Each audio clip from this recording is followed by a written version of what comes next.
Melville crash. മന്ത്രവാദത്തിന്റെ പുസ്തകം.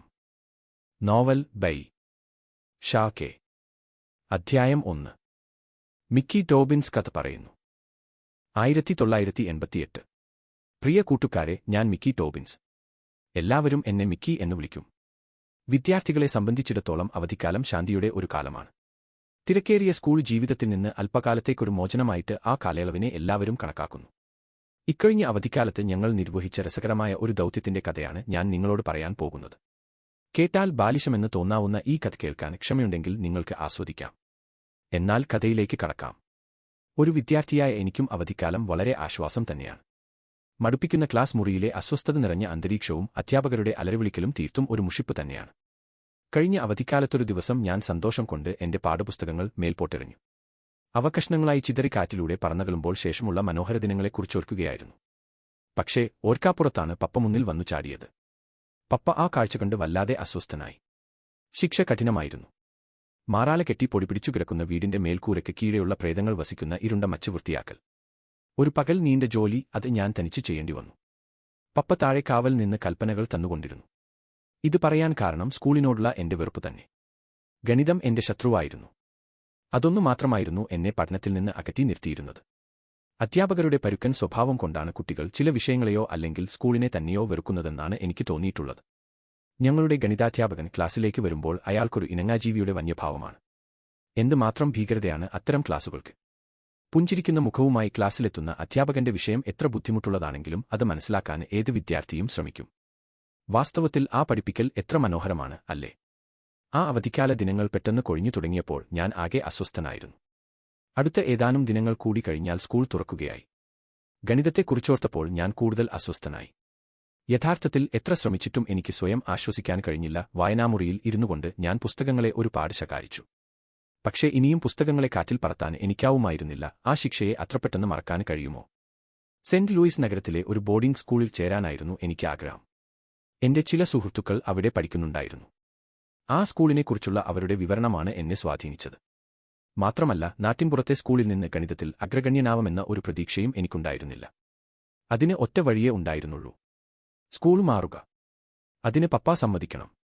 അല്ലെങ്കിൽ നാടുവിടാൻ തന്നെ ഞാൻ തീരുമാനിച്ചു. അനന്തരം അവർ ദുഃഖിക്കാതിരിക്കില്ല. മിക്കി തിരിച്ചുവന്നാൽ സെന്റ് ലൂയിസിലേക്ക് അയക്കുമെന്ന് പപ്പ പറയും. അമ്മ എന്റെ ഗുണഗണങ്ങൾ എണ്ണി പറഞ്ഞു കരയും. പക്ഷേ അതുകൊണ്ട് എന്ത് കാര്യം? അപ്പോഴേക്കും മിക്കി മറ്റൊരു വിദൂര നഗരത്തിൽ എത്തിപ്പെട്ടിരിക്കും. കുന്തിരിക്കം പുകയുന്ന പള്ളിയിലെ അൾത്താര സൂക്ഷിപ്പുകാരനായിട്ടോ, തെരുവോരത്ത് പൂക്കളും പഴങ്ങളും വിൽക്കുന്ന കച്ചവടക്കാരന്റെ മേലങ്കിയണിഞ്ഞോ, ചില്ലർ തുട്ടുകൾക്ക് വേണ്ടി ഷൂ തുടക്കുന്ന തെരുവ് ബാലനായിട്ടോ ഒക്കെ ഏതെങ്കിലും ഒരു വേഷത്തിൽ മിക്കി ഏതെങ്കിലും ഒരിടത്ത് സ്വൈരജീവിതം നയിക്കുന്നുണ്ടാകും. ഞാൻ ചെയ്യാൻ പോകുന്ന ആ സാഹസികൃത്യത്തിനെ കുറിച്ചോർത്തപ്പോൾ ആശ്വാസത്തിനൊപ്പം ഭയവും എന്നെ വല്ലാതെ അലട്ടി. ആ മ്ലാന തീർത്ഥ വിരസതയിൽ ഒരു പ്രഭാതത്തിൽ ഞാൻ കലണ്ടറിൽ ബാക്കിയുള്ള അവധി ദിനങ്ങൾ എണ്ണി തിട്ടപ്പെടുത്തിക്കൊണ്ടിരിക്കുമ്പോൾ എന്റെ സഹോദരി ജെയിൻ മുറിയിലേക്ക് വന്നു.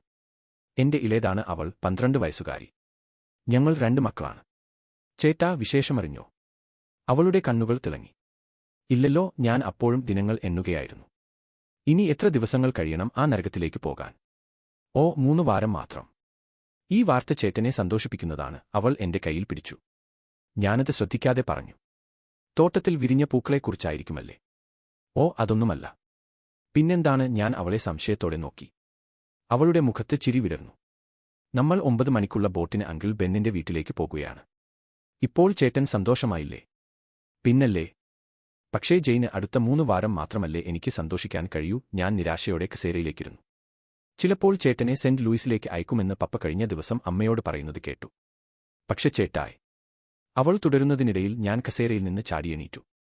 വ്യക്തമായി പറയൂ ജെയിന്, എന്നെ സെന്റ് ലൂയിസിലേക്ക് അയക്കുമെന്നോ? അതെ, അവൾ ഗൗരവത്തോടെ മുഖം തിരിച്ചു. പക്ഷേ എന്തിനാണ് ചേട്ടൻ അവിടെ പോയി പഠിക്കുന്നത്? തെറ്റിദ്ധാരണ ഒന്നുമാത്രമാണിത്. ഗണിതാധ്യാപകന് പഠിക്കാൻ മടിയുള്ള എല്ലാവരെയും ശിക്ഷിക്കാറുണ്ട്. ചേട്ടനോട് മാത്രമല്ല അദ്ദേഹത്തിന് വെറുപ്പ്. ഒരു കാര്യം ഞാൻ പറയാം, എവിടെയാണെങ്കിലും പഠിക്കേണ്ടിവരും. നന്നായി പരിശ്രമിക്കാൻ തയ്യാറല്ലാത്തതുകൊണ്ടല്ലേ ചേട്ടന് ഗണിതമറിയാത്തത്? ഞാൻ നമ്മുടെ നാട്ടിൻപുറത്തെ സ്കൂളിനെയാണ് ഇഷ്ടപ്പെടുന്നത്. നിനക്കെന്തറിയാം? ആ ബോർഡിംഗ് സ്കൂളിൽ അധ്യാപകർ വളരെ മാന്യമായിട്ടാണ് വിദ്യാർത്ഥികളോട് പെരുമാറുന്നത്. ജെയിംസും ഹെറാൾഡും ഇക്കാര്യത്തെക്കുറിച്ച് എന്നോട് പ്രത്യേകം പറഞ്ഞിട്ടുണ്ട്. ഞാൻ പാൻസിന്റെ പോക്കറ്റിൽ കൈയിട്ട് ഞെളിഞ്ഞു നിന്നു. നോക്കിക്കോ, സെന്റ് ലൂയിസിൽ ചെന്നാൽ ഞാൻ നന്നായി പഠിക്കും. ഗണിതത്തെ പിന്നീട് എനിക്ക് ഭയപ്പെടേണ്ടി വരില്ല. പക്ഷേ അപ്പോഴും നീ പഠിക്കാൻ ശ്രമിക്കില്ലല്ലോ? പപ്പ മുറിയിലേക്ക് വന്നു. ഞാൻ നന്നായി പഠിക്കും.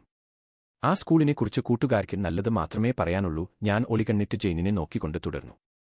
ഞാൻ നന്നായി പഠിക്കണമെന്നാഗ്രഹമുണ്ടെങ്കിൽ എന്നെ സെന്റ് ലൂയിസിലേക്കേക്കൂ. ഇവിടം എനിക്ക് ശരിയാകില്ല. പപ്പ മറുപടിയൊന്നും പറയാതെ മുറിയിൽ നിന്ന് പോയി. ആ മൗനം എനിക്ക് അനുകൂലമായ തീരുമാനത്തിന്റേതാണെന്ന് ഞാൻ ഊഹിച്ചു. നമ്മൾ ഇന്ന് ചെല്ലുമെന്നു അമ്മാവനെ അറിയിച്ചിട്ടുണ്ടോ? ഉവ്വ്, അവൾ വ്യസനത്തോടെ തുടർന്നു. ചേട്ടൻ ഇവിടെ നിന്ന് പോയാൽ ഞാൻ തനിച്ചാകും. ചേട്ടൻ പോകരുതെന്നാണ് എന്റെ ആഗ്രഹം. ഗണിതം നമുക്ക് അന്യോന്യം ചർച്ച ചെയ്ത് പഠിക്കാമല്ലോ. വിഷമമാണല്ലോ ജെയിന്, ഞാനൽപ്പം അഭിമാനത്തോടെ പറഞ്ഞു. കൂട്ടുകാരോടൊത്തുള്ള അവിടുത്തെ ജീവിതം എന്നെ അത്രമാത്രം ഹരം പിടിപ്പിച്ചിരുന്നു.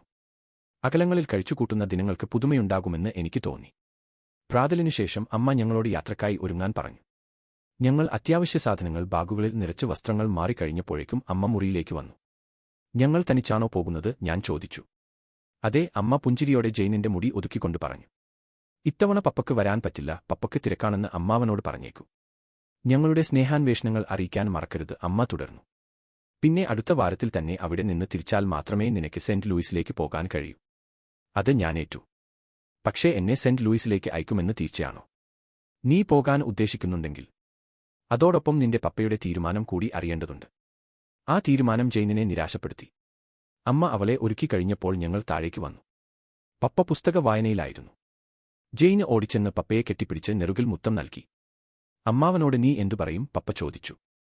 ഞാൻ ചിലതെല്ലാം പറയാൻ തീരുമാനിച്ചിട്ടുണ്ട്, അവൾ പുഞ്ചിരിച്ചുകൊണ്ട് പറഞ്ഞു. പപ്പ കുലുങ്ങി ചിരിച്ചു. അവൾ ബാഗുമായി പുറത്തേക്കോടി. ഞാൻ സ്വീകരണമുറിയിൽ തന്നെ നിൽക്കുകയായിരുന്നു. തന്റെയുടെ തീരുമാനമറിഞ്ഞതിനുശേഷം സമാധാനത്തോടെ പുറപ്പെടാമല്ലോ. നീ തിരിച്ചുവന്നതിനുശേഷം നമുക്കാലോചിക്കാം, പപ്പ പരുക്കൻ മട്ടിൽ പറഞ്ഞു. ഗേറ്റ് വരെ അമ്മ ഞങ്ങളെ അനുഗമിച്ചു. ജെയിന് പപ്പയുടെ കൂടെ തിടുക്കപ്പെട്ട് നടന്നുകൊണ്ടിരുന്നു. അവൾ കൂടുതൽ ഉല്ലാസവതിയായിരുന്നു. പ്രഭാതവെയിൽ മൂടലിൽ നിന്ന് പുറത്തുവന്നു. നേർത്ത മഞ്ഞുകണങ്ങൾ ഹരിതപ്പരപ്പിനെ തിളക്കമുള്ളതാക്കി.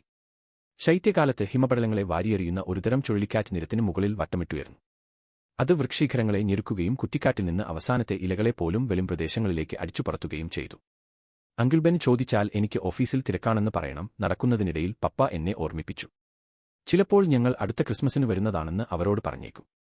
അല്ലെങ്കിൽ വേണ്ട, അവരെ ക്രിസ്മസിന് നമുക്ക് ഇവിടേക്ക് ക്ഷണിക്കാം. അതേ പപ്പ, അവർ കഴിഞ്ഞ ക്രിസ്മസിന് വന്നതല്ലേ? ജെയിന് അഭിപ്രായപ്പെട്ടു. ഞങ്ങൾ ജെട്ടിയിലെത്തുമ്പോൾ യാത്രക്കാരുടെ തിരക്ക് വളരെ കുറവായിരുന്നു. മൂടൽമഞ്ഞ് നീങ്ങി വെയിൽ ശരിക്ക് പരന്നു തുടങ്ങിയാലേ ജെട്ടി സജീവമാകുകയുള്ളൂ. ഞങ്ങൾ ഒഴിഞ്ഞൊരു ഇരിപ്പിടത്തിൽ സ്ഥാനം പിടിച്ചു. വിശാലമായ ടോറൻ നദി ശാന്തമായി കാണപ്പെട്ടു. നദിയുടെ മറുകരയിൽ മഞ്ഞിൽ പൊതിഞ്ഞു നിൽക്കുന്ന കുന്നിൻചെരുവിന്റെ മാറിടത്തിൽ പ്രഭാതസൂര്യന്റെ നേർത്ത കിരണങ്ങൾ അവ്യക്തതയും ദുരൂഹതയും പകർന്നു. അമ്മാവന്റെ വീട്ടിൽ എങ്ങനെ പെരുമാറണമെന്നതിനെക്കുറിച്ച് എപ്പോഴുമുള്ള പപ്പയുടെ വിവരണം പതിവുപോലെ തുടങ്ങി.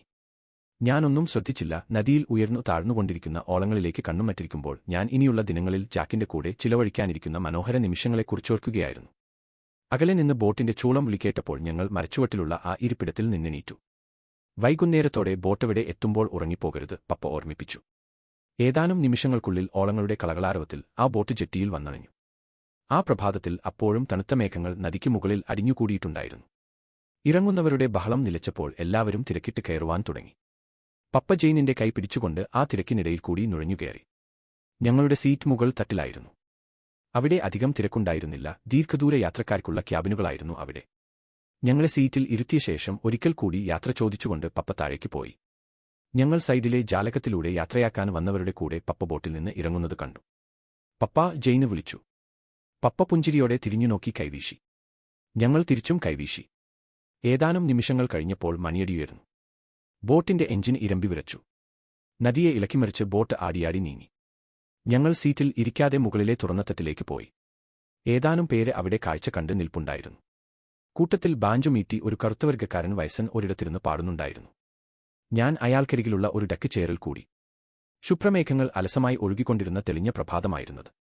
വസന്തത്തിന്റെ ദിവ്യപ്ര പോലെ നദിയും തീരവും പുതുമോടിയിൽ പ്രസന്നമായി പ്രകാശിച്ചു. തീരങ്ങളിലെ കാഴ്ചകൾ ഹൃദ്യമായിരുന്നു. ശാന്തമായ ഗ്രാമങ്ങൾ, ബഹുവർണ്ണത്തിൽ പൂത്തുതുളിർത്ത കാടുകൾ, വിജനതീരങ്ങളിലെ ഏകാന്തമായ ബോട്ടുചെട്ടികൾ, കാലികളും കുതിരകളും മേയുന്ന കുന്നിൻചെരിവുകൾ, ചരിത്രസ്മൃതികൾ വിളിച്ചോതുന്ന പൗരാണിക ഛായുള്ള നഗരമുഖങ്ങൾ എല്ലാം പിന്നിട്ട് ആ ജലറാണി താഴേക്ക് നീങ്ങിക്കൊണ്ടിരുന്നു. ബോട്ടിൽ നിന്ന് ലഭിച്ച ബിൽബെറി ചായ കുടിച്ച് ആ വയസ്സൻ ഗായകന്റെ ബാഞ്ചോ സംഗീതത്തിൽ ലയിച്ച് ഞാൻ ഡക്ക് ചെയറിൽ ഇരുന്നു മയങ്ങിപ്പോയി.